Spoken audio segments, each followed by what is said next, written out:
දයාසිරි ජයසේකර මහත්තයා. ඔහු කියනවා ජනතා විමුක්ති පෙරමුණ කියන්නේ පිරිසිදු පක්ෂයක්. අපිත් පිරිසිදු පක්ෂයක්. අපි වගේ දෙකොල්ලකට එකතු වෙලා මේ රට ගොඩනගන්න පුළුවන් ආණ්ඩු බලයක් ගන්න පුළුවන් කියලා. ඒ කියපු ප්‍රකාශය සම්බන්ධයෙන් අපි සතුටු වෙනවා. අපි ස්තුතිවන්ත වෙනවා. අපි ගැන එවැනි රැකමදෝරුවක් කිරීම ගැන.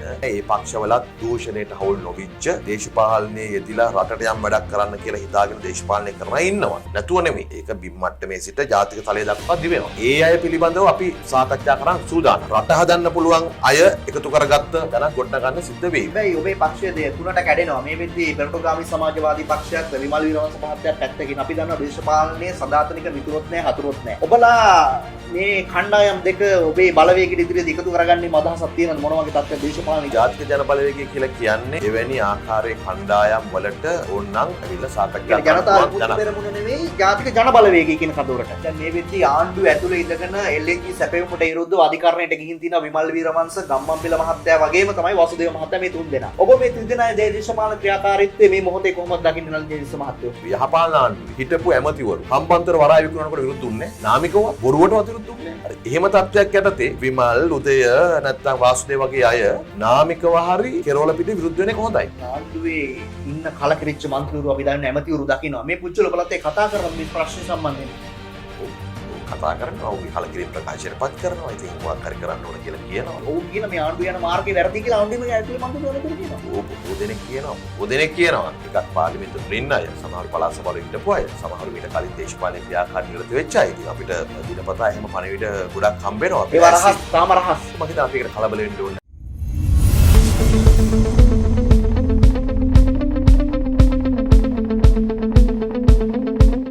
අයිවන් හිතතුනේ සුපුරුදු පරිදි මෙරටේ මහජන නියෝජිතයෙකු මෙරටේ ජනතාවගේ ප්‍රශ්න පිළිබඳව ඍජුවම මහජන නියෝජිතයෙකු සමග සම්මුඛව දවසෙත් අපි කතා කරන්න සූදානම්. අද දවසේ අපිත් එක්ක එක්වන්නේ ජනතා විමුක්ති පෙරමුණේ දේශපාලන මණ්ඩල සභික වෛද්‍ය නලින්ද ජයතිස්ස මහතා හිටපු පාර්ලිමේන්තු මන්ත්‍රීවරයා ජනතා විමුක්ති පෙරමුණේ අයිබෝන් කියලා මන්තුමාව පිළිගන්න වැඩසටහනට. අයිබෝන්. මන්තුමනි දැන් ඔබතුමා පසුගියදා මාධ්‍ය හමුවකදී කියලා තිබ්බා මේ මොහොතේ රටේ බොහෝ දිනකේ අවධානය යොමු වෙලා තියෙන යුගදනවි බලාගාරය සහ LNG සැපයුම පිළිබඳව මේක උඩ මේ ගනුදෙනුව පිටිපස්සේ ඉන්නේ රාජපක්ෂලා තුන් දෙනෙක් කියලා. කවුද ඒ රාජපක්ෂවරු? ඇත්තටම දැන් රටේ ආර්ථිකය සහ රට මෙහෙවන්නේ ප්‍රධාන වශයෙන් ගෝඨාභය රාජපක්ෂ, මහින්ද රාජපක්ෂ සහ බැසිල් රාජපක්ෂ කියන තුන් දෙනා. ඉතින් ඔය ඕන ගනුදෙනුවක් අපෙන් අහන්න අපි කියන්නම් ඒක පිටිපස්සේ ඉන්නේ මේ තුන් දෙනාමද තුන් දෙනාගෙන් දෙන්නෙක්ද නැත්නම් ඒ එක්කෙනෙක් කරහා යාගේ දරුවෝද කියන එක බොහෝ ගනුදෙනු වල අපිට කියන්න පුළුවන්. අපක් අහන්නේ මේ LNG සැපයුම මන්තුමා. ඔව් මෙහෙමයි. දැන් ඔබට පේනවා ඇති මේ කියන New Fortress Energy කියන සමාගම එක පැත්තකින් ලෝකයේ LNG සැපයීම සම්බන්ධයෙන් ප්‍රධාන සමාගම් 254වත් හිටියේ නැහැ. ඒ වගේම දැන් කැබිනට් මණ්ඩලය සැප්තැම්බර් 6 වෙනිදා අනුමැතිය ලබා දීපු New Fortress Energy සමාගම කියන එකත් එක්කවත් නෙවෙයි ආණ්ඩුව ගිවිසුම් ගත වෙලා තියෙන්නේ. වෙනම හදපු සමාගමක්. ඒ සමාගම ඇමරිකා එක්සත් ජනපදයේ ඩෙලවෙයා ප්‍රාන්තයේ ලියාපදිංචි කරලා තියෙන්නේ මේ අවුරුද්දේ පෙබරවාරි වල. කියන්නේ මේ LNG වැඩේටම තමයි මේක එන්නේ එළියට කියන්නේ ඔබ කියන්නේ. සහ ඒකේ ලියාපදිංචි කිරීමේදී වත්කම ඩොලර් 300යි. ඔබට හිතා ගන්න පුළුවන්.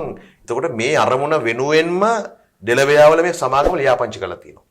ඊළඟට මේ ගිවිසුම අත්සන් කරන්නෙත් මධ්‍යම රාත්‍රී 12:06ට සැප්තැම්බර් 17. ඒක ඓතිහාසික ගිවිසුම 12:06ට. අත්සන් කළ ජනාධිපතිතුමා ලංකාවෙන් යනවා. අත්සන් කරපු ඇමරිකානු නියෝජිතත් ලංකාවෙන් යනවා. ඒ ගිවිසුම අත්සන් කරන්නේ කැබිනට් මණ්ඩලය අවසන් වෙලානේ. ඒ කැබිනට් එකේදී මේ ගිවිසුම ගැන සවිස්තරව කතා කරාය කියලා ජනාධිපතිවරයා විසින් කැබිනට් අමාත්‍ය ප්‍රසන්න රණතුංග එළියට ඇවිල්ලා කිව්වා. ඒ කියන්නේ මේ ගිවිසුම ගැන එදා කතා කරලා විමල් වීරවංශ මහත්තයා එහෙම කතා කරන්නේ නැහැ කියපේ කතා කරලා තියෙනවා. මම ඉතින් අපි එහෙම අපි කැබිනට් එකේ නැහැ. නමුත් අපිට පිළිගන්න වෙනවා දැන් ප්‍රසන්න රණතුංග වගේ හිටපු ප්‍රධාන ඇමතිවරයෙක් ශ්‍රී ලංකා නිදහස් පක්ෂ ජ්‍යෙෂ්ඨයෙක් කියනකොට නෑ ජනාධිපතිතුමා කැබිනට් මණ්ඩලයට මේ ගැන සවිස්තරාත්මකව කරුණු පැහැදිලි කරා. මේක අත්සන් කළ යුතුයි කියලා කිව්වා. මේක රටට වැදගත් කියලා කිව්වා. එහෙම කිව්වහම අපිට පිළිගන්න වෙනවා. ඒ කියන්නේ මේ සමාවෙන්න ඕනේ. ඒ කියන්නේ ප්‍රසන්න රණතුංගට අනුව ගම්මන් පිළලා විමල්ලා කියන්නේ බොරුවක්. එසේ විය හැකියි. මොකද ප්‍රසන්න රණතුංගට අනුව. මොකද මේ තාක් දුරකට ජනාධිපතිවරයා කියලා නෑනේ විමල්ලා ගම්මන් පිළලා කියන්නේ ඇත්ත කියලා. ඔහු ඉන්නවා. අතන මෙහෙම ඔහු ඇවිල්ලා කැබිනට් මණ්ඩලයේ ප්‍රධානියානේ. ඒතර කැබිනට් මණ්ඩලයට එවැනි චෝදනාවක් එල්ලෙනකොට කැබිනට් අමාත්‍යවරුන්ගෙන් මේ ගැන කතා කරේ නෑ කියලා ජනාධිපතිවරයාගේ නිහඬතාවයෙන් පෙන්වුම් කරන්නේ ඔහු මේ ගැන දන්නවා. ඔහු මේ ගැන කැබිනට් එකට කියලා තියෙනවා. ඔහු දැනුවත්ව තමයි රාත්‍රියේ මේක අස්සම් කරන්නේ. ඒ වගේම ඔබට මතක නම් ඒ දින කිහිපය ඇතුළතදී අපිට අහන්න ලැබුණු වොයිස් කට් වලින් විශේෂයෙන් මම දැක්කා නාමල් රාජපක්ෂ කියනවා අපිට ඉතින් දිවාරෑ කියලා වෙනසක් නැහැ අස්සම් කරන්න අපි මුළු පැය 24ම වැඩ කරන කට්ටිය අනිත් එක මේ ගිවිසුම් අස්සම් කරන් ලංකාවේ වෙලාවෙන් විතරක් නෙවෙයි ඒකට ඇමරිකාවේ වෙලාවත් බලපානවා වගේ දේකුත් කිව්වා.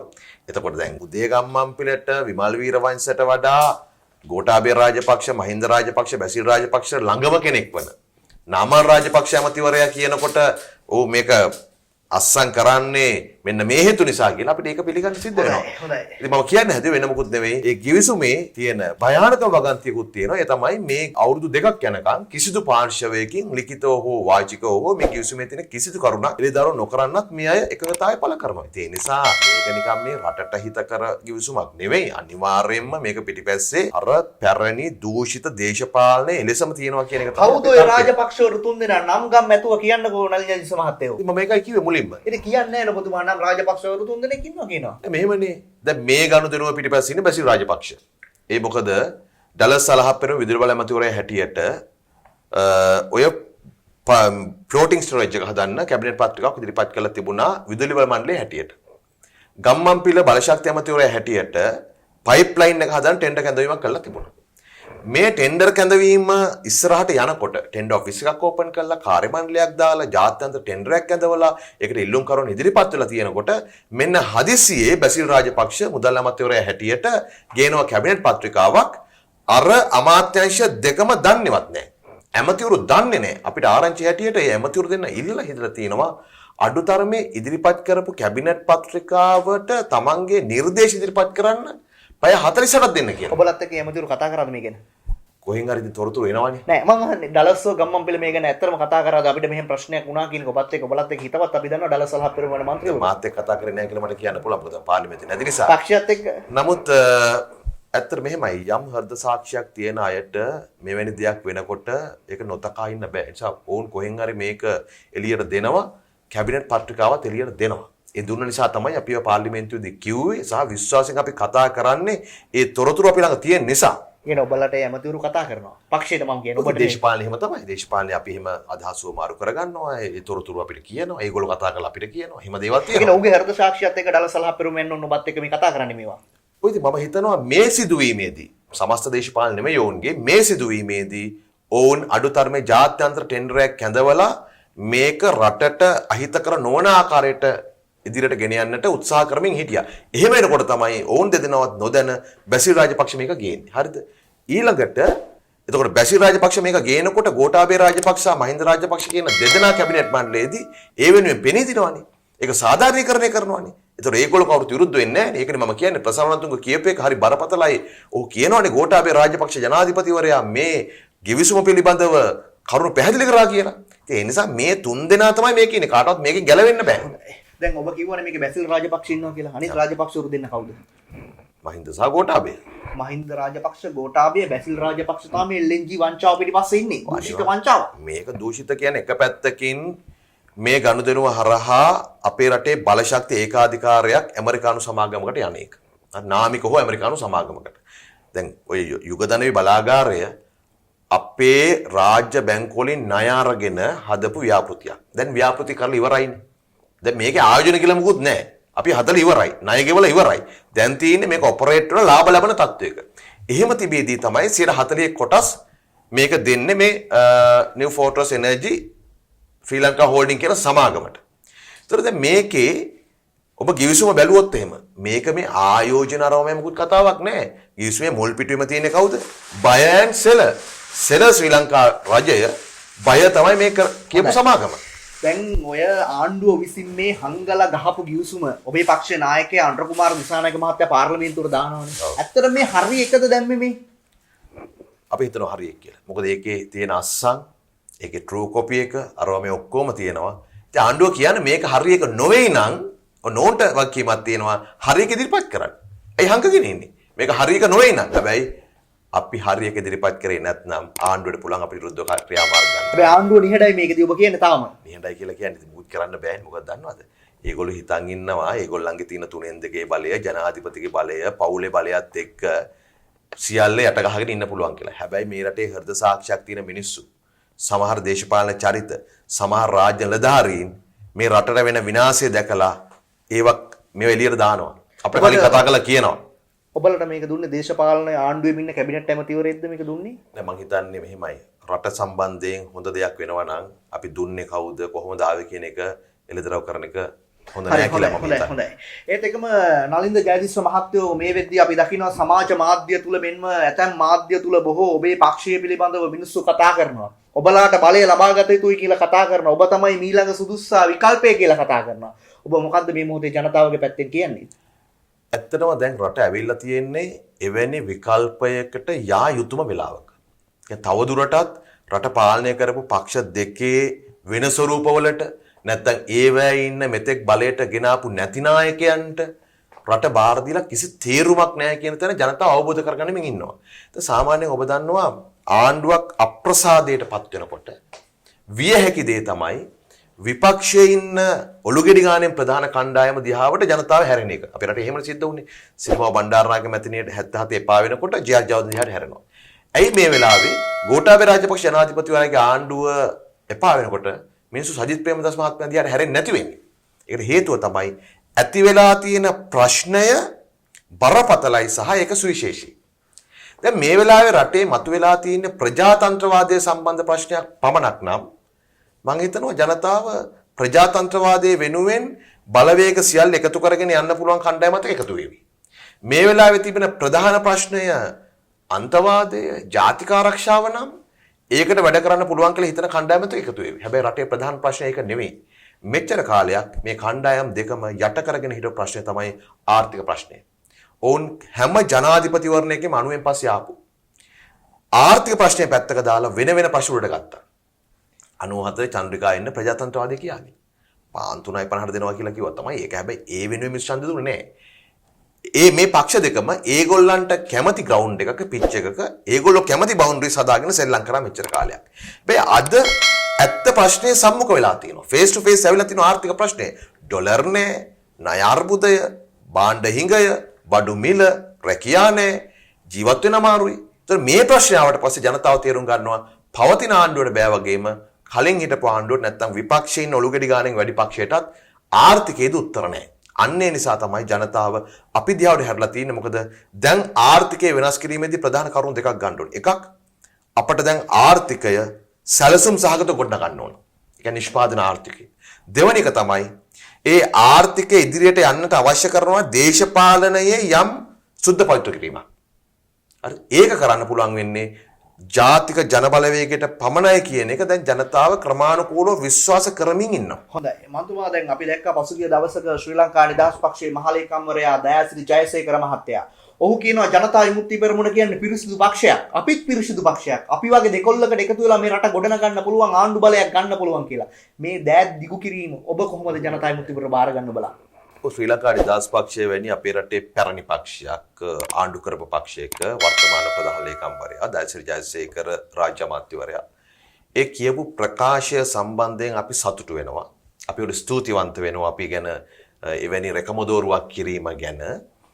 හැබැයි අපි කල්පනා කරන්න ඕන පැත්තක් තියෙනවා මෙහෙම. දැන් ඕනනම් අපිට මේ වෙලාවේ ආණ්ඩුවක් හදන්න පුළුවන්. පාර්ලිමේන්තුවේ ඔලුගෙඩි හොමාරු කරලා ආණ්ඩුවේ ඉන්න කලකිරිච්ච මන්ත්‍රීවරු ටික ගන්නවා විපක්ෂ පැත්තට විපක්ෂ ඔක්කොම එකතු කරගන්නවා ඇමති ධූර බෙදා ගන්නවා ආණ්ඩුවක් හදනවා. රටට ඒක වැඩක් නෑ. බලය ගන්න එක හොඳයි. රට හදන්න ඕනකම තියෙනවා.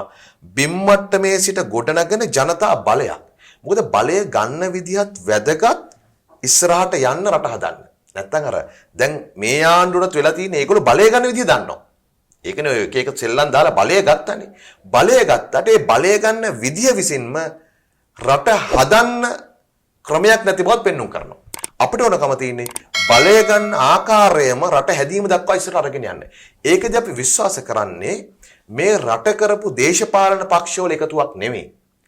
ඇත්ත මහ ජනතාවගේ බලයක්. ඒ නිසා අපි ජනතාවට කියන්නේ අපි මහ ජන ආණ්ඩුවක් හදමු. ඒ කියන්නේ ඔබ කියන්නේ මැතිවරණයකට යන්න ඕනද මේ වැඩේ කරන්න? අනිවාර්යයෙන්. අපි බලය ඉල්ලන්නේ ජනතාවගෙන් මැතිවරණයක් කරහා. පුළුවන් තරම් ඉක්මනට රට වෙනස් කරන මැතිවරණයක් ලබා දීම තමයි මේ රටේ අනාගතය සම්බන්ධයෙන් හොඳ. මන්තුමනි අපි මෙහෙම හිතමුකෝ දැන් ආණ්ඩුවට තව අවුරුදු 4ක් තියෙනවනේ මේ වැඩේදී. දැන් ආණ්ඩුවක් අවුරුදු 3මාරක වගේ කාලයක් තියෙනවා ජාතික මැතිවරණයකට යන්න. හැබැයි රට තියෙන්නේ දැවැන්ත අර්බුදයකනේ. ඒක සංගන්න දෙයක් නෑ දැවැන්ත ආර්ථික අර්බුදයක. දැන් මේකදී ඔබ විශ්වාස කරනද ආණ්ඩුව මැතිවරණයකට යයි කියලා මේ තියෙන තත්ත්වයක් එක්ක? ආණ්ඩුව යන්නේ නැහැ. ඒ කියන්නේ ආණ්ඩුව බලාගෙන හිටියා පෙබරවාරි මාර්තු වෙනකොට පළාත් පාලන මැතිවරණය කියන්න. ඒකට තමයි අගෝස්තු සැප්තැම්බර් වෙනකොට සැලසුම් සකස් කරේ ඒගොල්ලෝ. එයාලා මේ ග්‍රාමලධාරී කොට්ටාස මට්ටමට පළාත් පාලන කොට්ටාස මට්ටමට අයවැය සල්ලි බෙදන්න පටන් ගත්තා. අයවැය යෝජනා ගන්න මුවාවෙන් ලොක්ඩවුන් කාලේ ගිහිල්ලා රැස්වීම් කරා ආසනවල. ඒගොල්ලන් ඉලක්කය තිබුණේ ඡන්දයකට යන්න. හැබැයි ඇතිවෙච්ච ආර්ථික අර්බුදය සහ ජනතාවගේ පීඩාව නිසා අපිට පේනවා දැන් ඡන්දයක් තියන්න ආණ්ඩුව සූදානම් නැහැ. හැබැයි මතක තියාගන්න ආර්ථික අර්බුදය කියන එක තියෙන්නේ මාකට් එකේ වෙළඳ පොලේ පමණක් නෙමෙයි. ආර්ථික අර්බුදයේ ප්‍රකාශයටපත් වෙන්නේ මහ බැංකුවේ මුදල් අමාත්‍යාංශයේ ෆිච් රේටිං වල සංඛ්‍යාලේඛනින් විතරක් නෙමෙයි. ආර්ථික අර්බුදය කියන එක ඔය ඉලක්කම් සහ බඩු මිල එහාට යනවා. ආර්ථික දේශපාලන විද්‍යාවේ කියනවා ආර්ථික අර්බුදයක් එකතැන රැඳෙන්නේ නැහැ. ඒක සමාජ අර්බුදයක් බවට පත් වෙනවා. ආර්ථික අර්බුදයක් සමාජ අර්බුදයක් විසින් ඒක දේශපාලන අර්බුදයක් බවට පත් කරනවා. දැන් අපිට මේ තනින් තන පේන සමහර සිදුවීම් වලින් පෙන්වුම් කරන්නේ ඒ සමාජ අර්බුදයේ ප්‍රකාශනයන්. දැන් ඔබ අර අපි පූර්ව කතා කරද්දිත් ඔබ කිව්වා අර පොලිස් නිලධාරියාගේ සිදුවීම.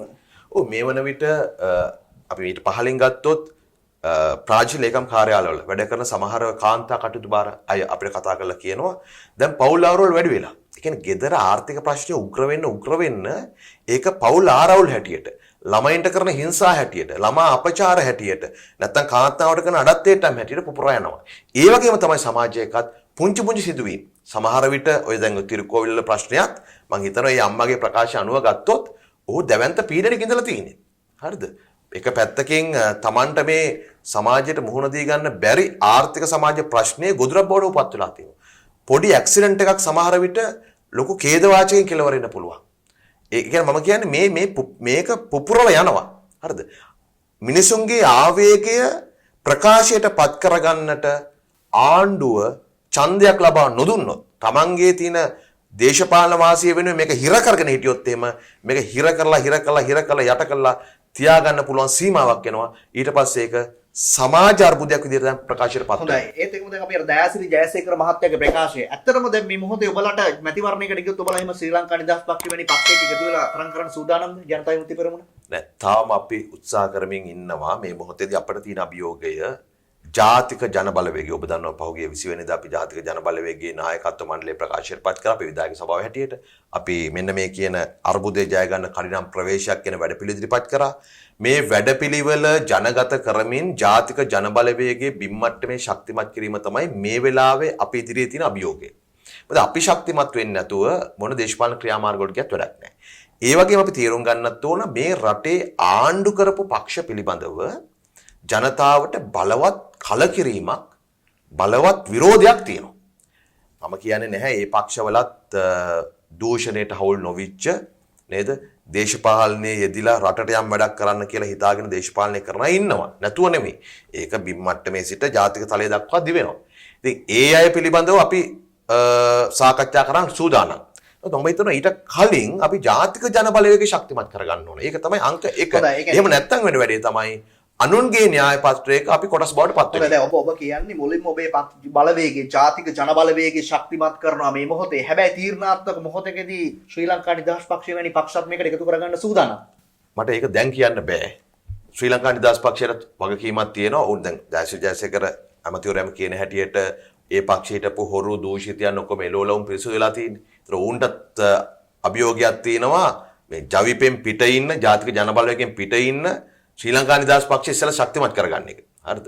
අනාගතයේදී ශ්‍රී ලංකා නිදහස් පක්ෂය හෝ ඒ පක්ෂ නෙමෙයි රට හදන්න පුළුවන් අය එකතු කරගත්ත තැනක් ගොඩනගා ගන්න සිද්ධ වේවි. නමුත් ඊට කලින් මම කියන්නේ අපි මහ ජනතාව ගැන විශ්වාසය තියමු. මහ ජනතාව දන්නවා කරන්න ඕනේ මොකද්ද කියන එක. නිසා එවැනි ආකාරයෙන් මහ ජනතාව දැනුවත් කරපු මහ ජනතාව බලාත්මක කරපු මහජන ආණ්ඩුවක් නිර්මාණය කිරීමට යන එක තමයි අපේ ඉලක්කය බවට පත් වෙන්නේ. හොඳයි. ඔබ මේ සැරේ වරද්ද ගන්න බෑ. ඔබට මම හිතන්නේ අවස්ථා කිහිපයකදී ඔබලා සන්දානගත වෙනවා. හැබැයි මේ සන්දානගත වීමේ ප්‍රතිඵල විදිහටද යතමුන් විචාරකයන් පවසන විදිහට ඔබේ පක්ෂය දෙකඩ තුනට කැඩෙනවා. විමල් වීරවංශ මහත්තයා එක පැත්තකට එනවා, පෙරටුගාමී සමාජවාදී පක්ෂය එක පැත්තකට එනවා. ඕකත් නිවැරදි නෑ. අපේ දේශපාලන ඉතිහාසයේ සංධානගත වෙලා තියෙන එක අවස්ථාවක් විතරයි. ශ්‍රී ලංකා නිදහස් පක්ෂයත් එක්ක 2004 දී අපි සංධානයක් හැදුවා එක්සත් ජනතා නිදහස් සංධානයක ඇත්ත ඒ හැදුවේ වෙන මොකුත් නිසා නෙවෙයි 2001 පත්වෙච්ච රනිල් වික්‍රමසිංහ අගමැතිවරයාගේ ආණ්ඩුව විසින් සටන් ග්‍රාම ගිවිසුමක් ගහලා අන්තර්වාර ස්වයං පාලන අධිකාරිය කියලා එකක් ගෙනල්ලා ඒ ක්‍රියාවලිය ඇතුළේ රට බෙදෙන පැත්තටයි ගමන් කරමින් හිටියේ. ඒකේ ප්‍රධානියෙක් තමයි අද පොහොට්ටුවේ සභාපති වෙලා ඉන්න මහාචාර්ය ජී.එල්. පීරිස්. අන්නේ රට බෙදෙන ක්‍රියාවලිය පරාජයට පත් කරන අපි සංධානගත වුණා. සංධානගත වෙලා ඉල්ලුවා. ආණ්ඩුවට ඇතුළත් වුණා. කැබිනට් ඇමතිවරු 4ක් ගත්තා. ඒ මොහොතේ විතරයි අපි සංධානගත වුණේ. හොඳයි, ඒ මොහොතේ සංධානගත වෙනවා. හැබැයි ඔබේ පක්ෂයේ තුනට කැඩෙනවා. මේ වෙද්දී පෙරටුගාමී සමාජවාදී පක්ෂයත් විමල් වීරවංශ මහත්තයාත් පැත්තකින් අපි දන්නවා දේශපාලනයේ සදාතනික මිතුරොත් නැහැ, හතුරොත් නැහැ. බලය ලබා ගැනීම සඳහා යම් යම් උපක්‍රම පාවිච්චි කරන්න වෙනවා. ඔබලා මේ කණ්ඩායම් දෙක ඔබේ බලවේගයට ඉදිරියට එකතු කරගන්නේ අදහසක් තියෙනවද? ජාතික ජන බලවේගය කියලා කියන්නේ එවැනි ආකාරයේ කණ්ඩායම් වලට ඕනනම් ඇවිල්ලා සාකච්ඡා ජනතා විමුක්ති පෙරමුණ නෙවෙයි ජාතික ජන බලවේගය කියන කඳවුරට. ඔව් ජනතා විමුක්ති පෙරමුණ කියන්නේ පක්ෂයක්නේ. එතකොට ජනතා විමුක්ති පෙරමුණට එනවා නම් ඇත්තටම ගත්තොත් ජනතා විමුක්ති පෙරමුණට තව පක්ෂයක් එකතු වෙන්න බෑ. ජනතා විමුක්ති පෙරමුණත් ඉන්න සංධානයක් තියෙනවානේ ජාතික ජන බලවේගය හැටියට. දෙන්න පුළුවන්. ඒ ජාතික ජන බලවේගයට විවිධ කණ්ඩායම් පක්ෂ වලට එකතු වෙන්න පුළුවන්. එහි ප්‍රතිපත්ති වලට එකඟතාවයක් සහිතව.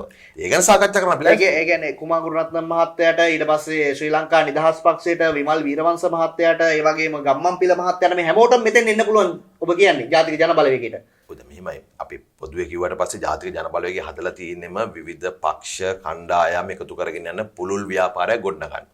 ඔබ ඇහුවොත් මේ තනි කෙනා එකතු කරගන්නව නැද්ද කියන එක ඒක ජාතික ජන බලවේගය ඇතුලේ සාකච්ඡා කරලා ඔවුන්ගේ වැඩපිළිවෙල මොකද්ද ඔවුන් එන්නේ මොකටද අපේ ප්‍රතිපත්තියට එකඟයිද අපි හදන්න යන දේශපාලන සදාචාරයට ඔවුන් එකඟයිද උදාහරණයක් හැටියට අපි කියනවා ජාතික ජන බලවේගය නිර්මාණය කරන ආණ්ඩුවකදී මේ රටේ දේශපාලන තලයේ උඩ මට්ටමේ තිබෙන දූෂණය නතර කරනවා අපි නාස්තිය අවම කරනවා නීතිය අනිවාර්යෙන් සියලු දෙනාට සාධාරණව ක්‍රියාත්මක කරනවා ඒතර බලන්න ඕනේ මේ කණ්ඩායම මේවට එකඟයිද කියලා මොකද දූෂණයට හවුල් වෙච්ච කෙනෙක් දූෂිත ආණ්ඩුවක විවිධ කැබිනට් පත්‍රිකා වලට අත උස්සපු කෙනෙක් මේවට එකඟ වේද කියන එක බලන්න ඕන. හොඳයි. දැන් මම කෙලින්ම අහන්නම්කෝ මේ කාරණේ. දැන් මේ වෙද්දී ආණ්ඩුව ඇතුලේ ඉඳගෙන LNG සැපයුමට විරුද්ධව අධිකරණයට ගිහින් තියෙනවා විමල් වීරවංශ, ගම්මන්පිල මහත්තයා වගේම තමයි වසුදේව මහත්තයා මේ තුන් දෙනා. ඔබ මේ තුන් දෙනාගේ දේශපාලන ක්‍රියාකාරීත්වය මේ මොහොතේ කොහොමද දකින්නේ නලින් ජේතිස්ස මහත්තයෝ? එක එක සිදුවීම් වෙනස්නේ. දැන් අපි උදාහරණ ගමු. පහුගිය අයවැය. මේ අයවැය ගත්තොත් අයවැය මොනවද ජනතාවට හම්බෙන්නේ? මේ අයවැය කියලා කියන්නේ හරිනම් රටේ ජනතාවගේ ප්‍රශ්න විසඳන්න පුළුවන් නිෂ්පාදනාර්ථකයක් පැත්තට යන්න පුළුවන් අයවැය ලියවිල්ලක් වෙන්න ඕනනේ. ඒතර මේ අය කෙරවල පිටියට විරුද්ධ වෙන අතරේ අපේ රටේ ජනතාවට සහන දෙන්න බැරි නිෂ්පාදනාර්ථකයට යන්න බැරි අයවැයට පක්ෂ වුණාද විරුද්ධ වුණාද? ඔය යසාගේ රටේ ඉස්සුවේ. ඉතින් ඒකනේ ආණ්ඩුවේ පොහොට්ටුවට සම්බන්ධ පසුපෙළ മന്ത്രിවරුම කියන්නේ ආණ්ඩුවෙන් දෙන වාහනේ අරගෙන ආණ්ඩුවෙන් දෙන තෙල් ටික අරගෙන ආණ්ඩුවෙන් දෙන කාර්ය මණ්ඩලය අරගෙන ඔය කරන එක ගැන ඒගොල්ලන්ට සැකයක් තියෙනවා කියලා. මම කියන්නේ එයාලා තමන්ගේ මේ නිවැරදිභාවය නැත්තම් ගත්තොත් අවංකභාවය හැම ශේෂ්ත්‍රයෙන් ප්‍රකාශයටපත් කරන්න ඕනේ. ඉතින් මේ දූෂණය සිදු වෙන්නේ කෙරවල පිටිය විතරක් නෙවෙයි. ඒ කෙරවල පිටියට හරි විරුද්ධ වෙන එක හොඳයි නාමිකව හරි. මම කියන්නේ දැන් පහුගිය එක්සත් ජාතික පක්ෂයත් එක්ක තිබුණු ආණ්ඩුවේ යහපාලන ආණ්ඩුවේ හිටපු ඇමතිවරු හම්බන්තොට වරාය විකුණනකොට විරුද්ධ දුන්නේ නාමිකවත් බොරුවටවත් විරුද්ධ දුන්නේ අර එහෙම තත්ත්වයක් යටතේ විමල් උදය නැත්තම් වාසුදේව වගේ අය නාමිකව හරි කෙරවල පිටි විරුද්ධ වෙන එක හොඳයි. හැබැයි අපි බලන්න සාධනීය ලක්ෂණයක්.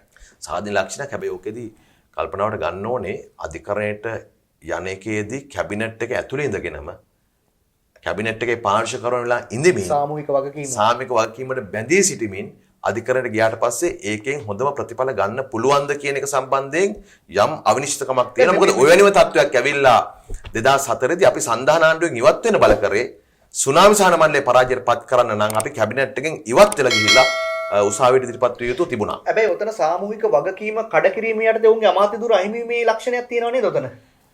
බලමු ඉතින් හැබැයි ඉතින් මම හිතන්නේ නැහැ වෙයි කියලා. මොකද දන්නවද? කැබිනට් මේ මොකද අයවැයට අත උස්සුවා. අනිත් වැඩවලට සම්බන්ධ වෙනවා. හැබැයි නීතියානුකූලව ගත්තොත් අනිවාර්යෙන් ඇමති ධූර අවශ්‍යන්න ඕනේ.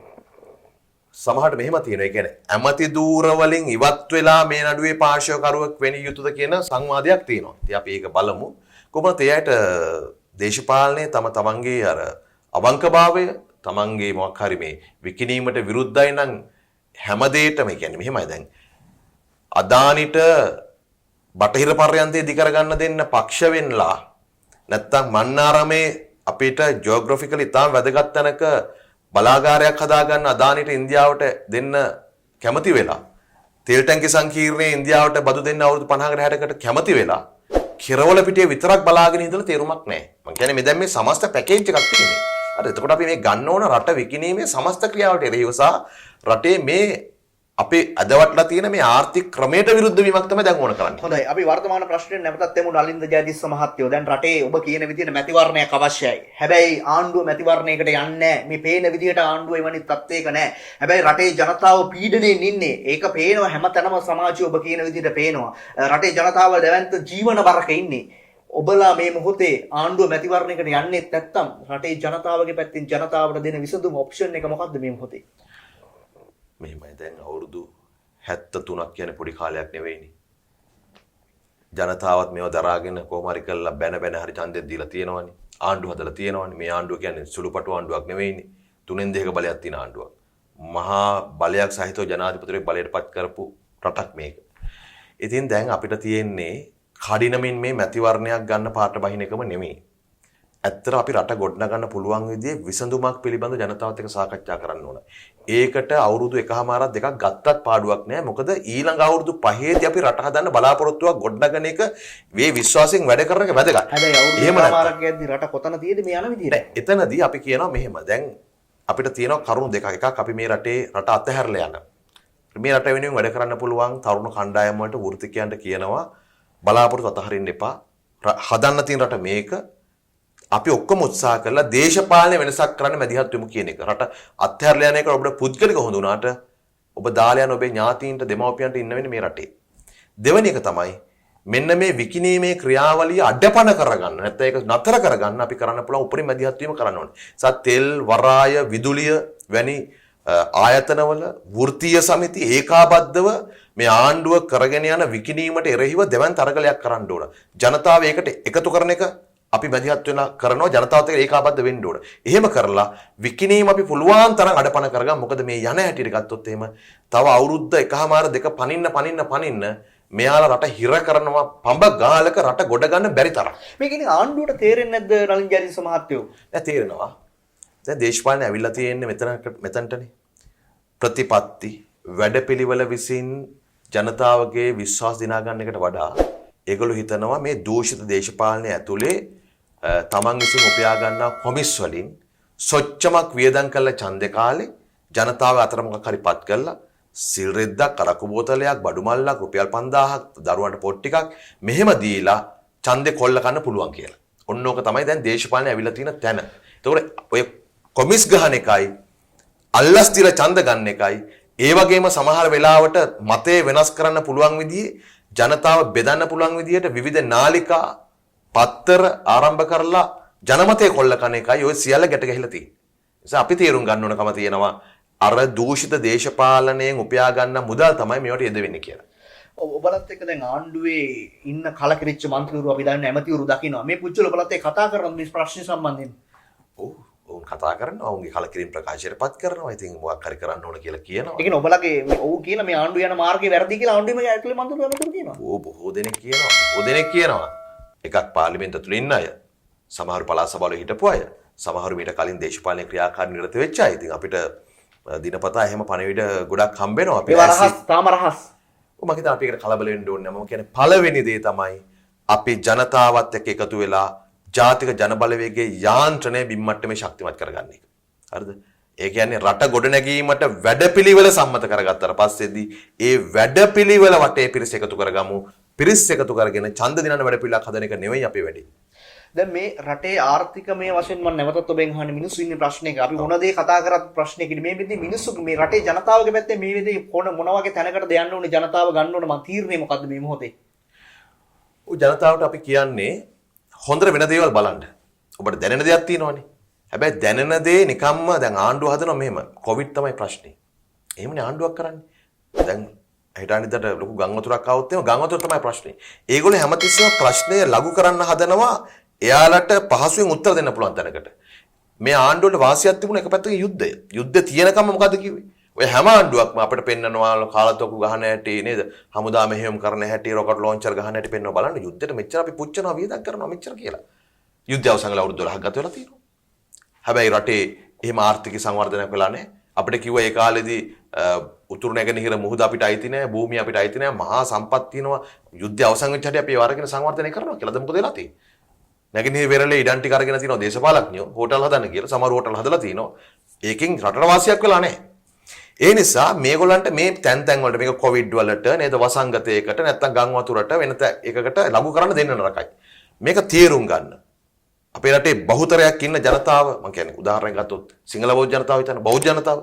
බෞද්ධ ජනතාවට බුදුහාමුදුරු දේශනා කළා තියෙන්නේ මොකද්ද? චතුරාර්ය සත්‍යනේ.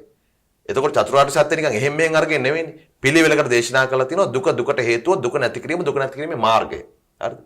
ඒ වගේම ඕනෑම ඵලයකට හේතුවක් තියෙනවා. මේවා තර්ක බුද්ධියෙන් බලලා මොකද්ද වෙන්නේ කියලා වෙලා තියෙන කියලා තේරුම් ගන්නකො. අන්න එතකොට විසඳුමට යන්න පුළුවන්. මොකද සාමාන්‍යයෙන් ලෙඩෙක් වුණත් රෝග නිදානය අපි මුලින්ම හරියට අල්ලගත්තොත් ලෙඩේ සනීප කරන්න ඉක්මන් කරන්න පුළුවන්. හොඳයි. ඒත් එක්කම දැන් ආණ්ඩුව කියනවා ජනවාරි වෙද්දි විශාල ණය වාරිකයක් ගෙවන්න තියෙනවා. ඒත් එක්කම රටේ ආහාර ඉගයක් ඇති වෙනවා කියලා ඉදිරියේදී කියනවා. දැන් ඔබලා ළඟ තියෙන සංඝයා ලේඛනත් එක්ක ඇත්තටම රට මෙවන් අර්බුදයකට ඇයිද ආහාර පැත්තෙන් ඉස්සරහට?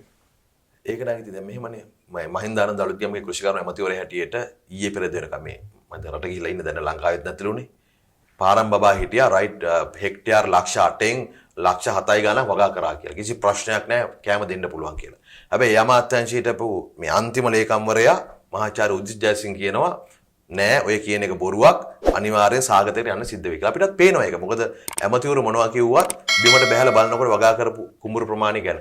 ඒවේ අද ගොයම් පැලවල තත්ත්වය ගැන බැලුවාට පස්සේ එළවලු වගා කරලා තියෙන තැන් වලට ගිහිල්ලා බැලුවාට පස්සේ ගෝවියා මාධ්‍යහරා කියන දේවල් බැලුවාට පස්සේදී ඒවා මවාපෑම් නෙවෙයි ඇත්ත පොළවේ යථාර්ථය. දැන් උදාහරණයක් හැටියට මගේ දිස්ත්‍රික්කයේ වැඩිපුර ජනතාවක් තේ වගා කරනවා. තේ කර්මාන්තේ සම්පූර්ණයෙන් වැටිලා. කිලෝ 100ක් ගත්ත තැන්වල කිලෝ 40යි 45යි අද ගන්නෙ. හරි. ඒතකොට එක පැත්තෙන් ගත්තොත් එහෙම මේක ඍජුවම පළතුරු එළවලු වී වලට බඩේරු වලට බලපාලා තියෙනවා. ඒ බඩේරු නිෂ්පාදනයේ මේ බලපානවා කියලා කියන්නේ ඒක බලපානවා මේ සත්වාහාර නිෂ්පාදනයේට. හරි මේ ඔක්කොම ගැට ගැහිලා තියෙන්නේ. ඉතින් මේක සාධාරණ නෑ. මොකද කොවිඩ් කාලෙත් ලොක්ඩවුන් කාලෙත් මිනිස්සු වැව්වනේ. ඒක දැන් කියන්න බෑ මේ කොවිඩ් නිසා තමයි කන්න දෙන්න විදියක් නැත්තේ කියලා. මම ඔබගේ දැන් මෙහෙමයි. ආණ්ඩුව ජනවාරි 18 වෙනිදා මොන හරි සෙල්ලමක් දාලා ওই ණය වාරිකය ගෙවනවා. හරිද? ඒක ණය වාරිකයේ මතම මේ බලාපොරොත්තුෙන් යන්න ඕනේ නෑ. මේ සමස්ත අර්බුදය විටින් විට ප්‍රකාශයටපත් වෙනවා. දැන් මේ උදාහරණයක් ගන්නකො තෙල් වැඩි කරේයි. තෙල් වැඩි කරේ ලෝක වෙළඳ පොලේ බොර තෙල් මිල වැඩි වෙනවද? නෑ මාස 4කට පස්සේ අඩුම බොර තෙල් මිල වාර්තා වෙන්නේ මේ දෙසැම්බර් මාසේ. මේ පහුගිය නොවැම්බර් මාසේ 23 වෙනිදානකොට බැරල් එක ඩොලර් 84ට තිබ්බ එක අද 73යි. හැබැයි තෙල් මිල අඩු කරන්නේ නැහැ. මේ අර්බුදය විටින් විට ප්‍රකාශයටපත් වෙන විදි ඒවි. ඉතින් අපි මම ජනතාවට යලිත් කියන්නේ සමස්තයක් හැටියට මේක තේරුම් ගන්න. එහෙම තේරුම් ගත්තොත් මේක වෙනස් කරන පාර හොයා ගන්න පුළුවන්. අන්න එතකොට ඔබට තේරෙවි තනි මැජික් කාර්යයකට විද්‍යාකාරයකට සුපර්මෑන් කෙනෙකුට රට වෙනස් කරන්න බෑ කියලා. හොඳයි. දැන් මේ ආණ්ඩුව බලයටපත් වීමේදී ප්‍රධාන සාධක වුණේ මහින්ද රාජපක්ෂ මහතා. එතුමා වටා තමයි අපි දැක්කේ බලය ගොඩ නැගෙනවා. ඒත් එක්කම දැන් මේ අග්‍රාමාත්‍ය ධූරයේ වෙනසක් කැබිනට් මණ්ඩලයේ වෙනසක් පිළිබඳව කතා කරනවා වටින් කොටින් අපට එක එක කතා එනවා. ජනතාවයි මුත්‍ති බරුණ මේ කොහොමද දකින්නේ බැසිල් මහත්තයා අගමැති වෙයිද කැබිනට් එක වෙනස් වෙයිද ලොකු වෙනසක් වෙයිද? වෙන්නත් පුළුවන් නොවෙන්නත් පුළුවන්. උනෑ කියලා මහ ලොකු දෙයක් වෙන්නේ නැහැ නේ. දැන් බැසිල් ගේනකොට මොනවද කිව්වේ අගෝස්තු මාසේ? මෙන්න රට හදන්න පුළුවන් කෙනා මෙන්න මොළ 7ක් තියෙන කෙනා මේ තරම් සුපිරිමෑන් කෙනෙක් තව නැහැ. බැසිල් ආපු ගමන් තෙල් මිල අඩු කරන්න පුළුවන්. බැසිල් ආපු ගමන් නිෂ්පාදන ආර්ථිකයට යනවා. බැසිල් ඒ කාලේ ඇට බෙදුවා, කුකුල් කිකිලි පැටව බෙදුවා. බැසිල් තමයි වැඩ කියලානේ. කොහොද? තෙල් මිල වැඩි කරලා තියෙනවා. රටේ ජනතාව ප්‍රශ්නයක් වෙලා තියෙනවා. කොහොම බැසිල්ද? අගමැති වුණොත් බැසිල්. එයා ඇමරිකාවටලා ඉන්නවා. අද ඔබට පේනවනේ රට ගිනි තියලා ඔහු ඇමරිකාවට වෙලා තමන්ගේ ජීවිතය ගත කරනවා. ඉතින් මේ පාලකයෝ කවදා හරි කරන්නේත් ඕක තමයි. ඔවුන් මේ රටෙන් බඩු පොදි බැඳගෙන යනවා ජනතාවගේ විරෝධය උත්සන්න වෙනකොට. හැබැයි මතක තියාගන්න යන්නේ නිකන් නෙවෙයි. ඔවුන් ඇමරිකාවේ හිටියත් මේ රටේ ආදායම් මාර්ග ටික ඔවුන්ගේ පැත්තට හරවගෙන. ඔය කෙරවල පිටිය බලාගාරයට ඔච්චර ඔය දත කන්නේ වෙනම කිසිවක් නිසා නෙවෙයි. 2050 වෙනකොට ලෝකේ සියලුම නැව LNG කරනවා. එතකොට LNG සපයන්න නිකන් අර ෂෙඩ් එකක් වගේ තැනක් තමන් හදාගෙන ඒක ලයිසන් එක තමන්ට අරගෙන තියාගත්තොත් තමන් බලයේ හිටියත් නැතත් ඩොලර් ගලන්න ක්‍රමවේද ඒගොල්ලෝ හදාගෙන තියෙනවා. හරි. අවසන් වශයෙන් රටේ ජනතාවට ඔබට කියන්න තියෙන පණිවිඩය මොකද්ද? ජනතාවට අපි කියන්නේ මෙච්චරයි. වෙලා තියෙන දේ තේරුම් ගන්න. යලිත් වතාවක් රැවටෙන්න එපා. ඒගොල්ලෝ රවට්ටයි. නොරැවටී ඉන්න එක ඔබේ වැඩක්. අපි ඔක්කොම එකතු වෙලා මේ රට ගොඩ දාමු. අපි ඉන්නේ නිධානයක් උඩ. හැබැයි ඒක ඒ නිධානයේ ප්‍රයෝජන ගන්න මේ රටේ ජනතාව නෙවෙයි. අතලොස්සක් වෙච්ච මේ ආණ්ඩු බලය හොබවපු කණ්ඩායමක් සහ පොඩි දූෂිත වලල්ලක් අපේ රටේ තියෙනවා. ඒ අය තමයි මේ රටේ සාරේ උරා බොන්නේ. ජනතාව දුකටපත් කරලා තියෙනවා. අපට ඕනකම තියෙන්නේ ඔබ හැම දිනාටම හැමදාම hina වෙලා ඉන්න පුළුවන් රටක් ගොඩනගන්න. පිටරට ගියපු අයටත් මේ රට එන්න හිතෙන රටක් හදන්න. ඒ වෙනුවෙන් වෙනස් කරන්න ඕනේ කොතනද? අපේ පිහිටීම් වෙනස් කරන්න අපිට බෑ. අපේ මානව සම්පත වෙනස් කරන්න ඕනේ නැහැ. ඒක දක්ෂයි. අපිට තියෙන භූ සම්පත්, ඛනිජ සම්පත් මේක දියුණු කරන්න පුළුවන්. වෙනස් කරන්න ඕන දේශපාලන නායකත්වය. ඒකට ජනතාවගේ අතේ තමයි බලය තියෙන්නේ. පරමාධිපත්‍ය තියෙන ජනතාවතේ අපි කියන්නේ ඉදිරියට එළඹෙන පළමු ජාතික මැතිවරණයේදී ජනාධිපති වෙන්න පුළුවන්, මහ මැතිවරණ වෙන්න පුළුවන්. පළමු ජාතික මැතිවරණයේදී මේ රටේ වෙනස්ම බලයක් නිර්මාණය කරගන්න, රට හදන බලයක් නිර්මාණය කරගන්න ඔබට කරන්න පුළුවන් දේවල් මේ ටිකේ කරන්න. මතය හදන්න, බලය ගොඩනගන්න, සංවිධානය වෙන්න, තව කෙනෙකුට කියන්න. එවැනි මතයක් කරහා අපි මේ රට හදමු විශ්වාසවන්තව ඒකත් එක්ක එකතු වෙන කියන පණිවිඩය තමයි මට මේ වෙලාවේ ජනතාවට කියන්න තියෙන්නේ. බෙහෙවින්ම ස්තුතිවන්ත වෙනවා අද දවසේ අපිත් එක්ක එකතු වුණේ ජනතා විමුක්ති පෙරමුණේ දේශපාලන මණ්ඩල සභික වගේම හිටපු පාර්ලිමේන්තු මන්ත්‍රී වෛද්‍ය නලින්ද ජයතිස්ස මහතා ඔබතුමාට බෙහෙවින්ම ස්තුතිවන්ත වෙනවා. මෙවන් වැඩසටහනකින් නැවතත් හමු වෙනතුරු ඔබට ආයුබෝවන්.